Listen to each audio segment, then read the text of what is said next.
Here I have SOYES S10 mini, and today I'm going to show you how to enter safe mode on this device. So first of all, you have to hold down power key, and after this menu appears, what you have to do is to hold your finger on the power off option. Then you'll see this menu reboot to safe mode. Tap OK here and your device will be restarted in a safe mode.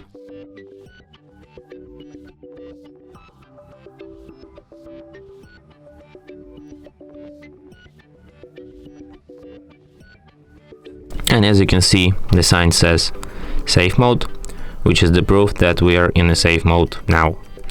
So if you want to exit safe mode, just restart your device and it will be restarted in a normal mode.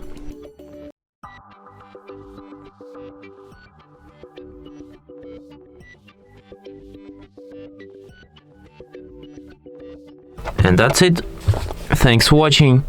If you find this tutorial useful, don't forget to hit that like button and subscribe to our channel.